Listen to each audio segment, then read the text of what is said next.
Bom, nesses domingos que tem passado desse tempo comum, esses primeiros domingos do ano A, né, do tempo comum, a igreja tem lido trechos do Sermão da Montanha. E agora, no sexto domingo, que é o que nós estamos passando agora, a igreja colocou um evangelho belíssimo, belíssimo mesmo, que é o evangelho de Mateus 5, 17 a 37. Para quem não sabe, o Sermão da Montanha, ele compreende 3 capítulos do evangelho de Mateus, capítulos 5, 6 e 7. E apesar de eu não ser do magistério da igreja, eu acho que isso eu posso dizer sem medo de errar. Se alguém conseguir colocar em prática esse Sermão da Montanha, eu posso afirmar que é um cristão verdadeiro, um cristão perfeito e está com a salvação garantida, né? Claro que não é fácil. Eu mesmo acredito que ainda não consegui chegar a esse ponto de praticar plenamente, né, esse Sermão da Montanha. Deus queira que um dia eu chegue a isso, né? Mas eu posso garantir para você, né? Pratique isso e você está com a salvação garantida, né? E eu estava lendo aqui um comentário sobre esse evangelho desse domingo. Volto a dizer, depois você lê Mateus 5, 17 a 37, né? Um evangelho um pouco comprido, né? O comentário do Monsenhor João Dias, né? Que eu separei 2 trechos desse comentário, desse longo comentário, longo e muito bom, muito maravilhoso comentário, né? Mas 2 trechos particularmente me chamaram a atenção e eu gostaria de comentar com vocês, né? Então, primeira coisa, né? Diz o seguinte: Deus implantou na alma humana uma luz intelectual pela qual o homem conhece que o bem deve ser praticado e o mal evitado, certo? Eu acho que todo mundo, sem exceção, já nasce com essa lei no seu interior. O bem deve ser praticado e o mal evitado. Eu acho que isso é pacífico, né? Eu acho que ninguém duvida disso. Então, essa luz, denominada sindérice pela escolástica, não se apagou com o primeiro pecado, mas permanece em nossa alma. Ou seja, apesar do pecado original, né, mesmo assim essa lei permanece dentro de nós.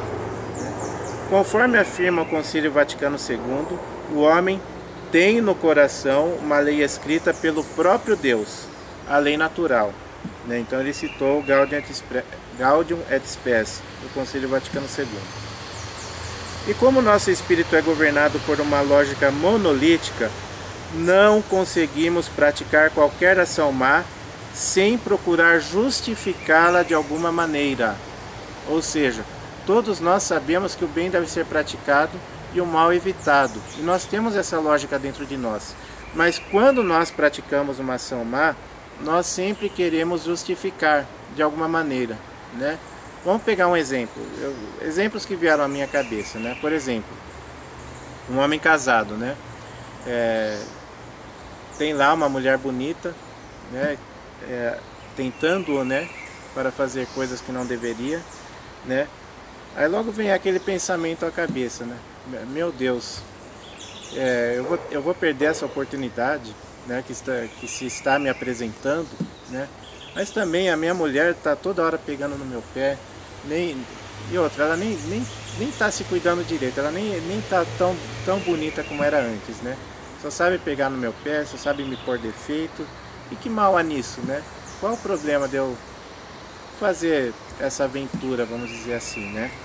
E você vai começar a querer justificar aquele mal que você está fazendo.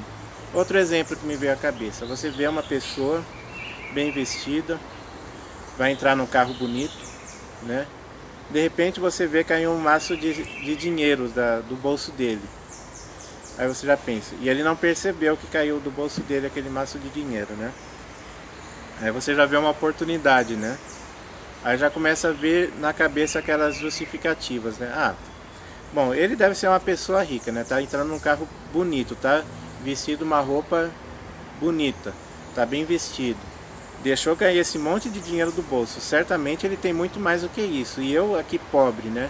Qual o problema de eu pegar esse dinheiro para mim, né? E outra, se ele é rico é porque ele roubou muita gente também, né? Esse é o pensamento marxista que a gente tem na cabeça, né? Todo mundo tem, infelizmente nós fomos criados com esse tipo de pensamento, né? Quem é rico é porque roubou, quem é pobre é porque foi explorado, né? Aí você já começa a pensar, ter esse pensamento revolucionário, né? Então que mal, eu vou estar, na verdade, no fundo eu não estou roubando dele, eu estou pegando de volta o que é meu, porque ele já roubou primeiro, né? Aí você já começa a querer justificar, né, aquela sua ação, aquele mal que você está fazendo. Por quê? Porque você sabe que você tem que fazer o bem e evitar o mal. E quando você está fazendo mal, então você começa a dar justificativas, né? Então o que diz aqui, né? Por isso, para poder pecar, o homem recorre a falsas razões que sufocam a sua reta consciência e levam o entendimento a apresentar à vontade o objeto desejado como um bem. Então, você está fazendo mal, mas você sufoca a sua consciência para transformar aquele mal em um bem. É esta a origem dos sofismas e doutrinas errôneas com as quais procuramos dissimular nossas más ações, né? Aí eu sempre penso naquilo, né? No caso de nós católicos, né? Tantos católicos falam, né? Ah, eu sou católico, mas não concordo com a igreja quando ela diz isso. Eu sou católico, mas não concordo com a igreja naquele ponto, né? Eu sou católico, mas por que eu não posso usar anticoncepcionais, né? Por que a igreja é tão retrógrada, né? Enfim, eu sou católico, mas eu acho que a mulher tem que poder abortar porque ela é dona do corpo dela, né? E outras coisas, e assim, a gente vai sempre inventando justificativas para o mal, né? Então, à vista disso, tornou-se indispensável, além do ser impresso por Deus no mais íntimo das nossas almas, que é essa lei natural, a existência de preceitos concretos, a lembrar-nos de forma clara e insofismável o conteúdo da lei natural. Ou seja, Deus não só colocou no nosso coração essa lei natural, como colocou preceitos concretos, para você não ter essa desculpa de querer burlar essa lei natural, né? São eles os 10 mandamentos entregues por Deus a Moisés no Monte Sinai, certo? E já que a gente está lendo o Sermão da Montanha, né? Eu diria que o Sermão da Montanha são os 10 mandamentos elevados ao extremo, certo? O Sermão da Montanha não revogou os 10 mandamentos, continuam válidos, né? Mas elevou esses 10 mandamentos ao máximo que você pode imaginar. Por isso que eu falei no começo, eu não tenho a menor dúvida, quem praticar o Sermão da Montanha é um cristão perfeito e está com a salvação garantida, né? Aí outro trecho desse comentário, né, que eu achei interessante também, que ele diz: aprendei a chamar o pecado, né? Então, um trecho do Evangelho: seja o vosso sim, sim, e o vosso não, não. Tudo que for além disso vem do maligno. Então ele diz: nossa vida deve ser um perpétuo sim a tudo quanto Cristo espera de nós, e um firme não às propostas e sugestões do demônio. A isso nos convida o Papa João Paulo II. Aí ele cita uma homilia do Papa João Paulo II, né? Aprendei a pensar, a falar e a atuar segundo os princípios da simplicidade e da clareza evangélica. Sim, sim, não, não. Aprendei a chamar de branco ao branco e preto ao preto, mal ao mal e bem ao bem. Aprendei a chamar pecado ao pecado e a não lhe chamar libertação e progresso, ainda que toda a moda e a propaganda fossem contrárias, né? Quando eu vejo um texto nesse sentido, eu não posso deixar de pensar uma moda, né, que ele fala toda a moda e propaganda, né, que está havendo nos dias atuais, que é a ideologia de gênero, né? Então a gente fala, seja o sim, sim, seja o não, não. A humanidade hoje está chegando ao ponto de negar coisas óbvias, a coisa mais óbvia que tem, Ou seja, que o homem é homem e a mulher é mulher. Tem coisa mais óbvia que isso, né? Agora vem essa ideologia de gênero. Eu acho que quando o Papa escreveu isso, o Papa João Paulo II escreveu isso, provavelmente, isso foi em 1981, provavelmente naquela época ainda não existia essa ideologia de gênero, ou se já existisse ainda estava muito em fase embrionária, né? Então provavelmente ele não iria citar isso daí, né? O que eu estou tentando fazer agora, né? Então a humanidade hoje está chegando a esse ponto de negar o que é mais óbvio que existe. Você é homem, a mulher é mulher. Mas não, você pode escolher. Você nasceu com o sexo masculino, né? Mas se você quer ser mulher, escolha. A liberdade é sua. Você pode escolher o que você quiser. Ou o contrário, você é mulher, mas você acha que deve ser homem, então qual é o problema, né? Então, seja seu sim, sim, seu não, não. O que você é.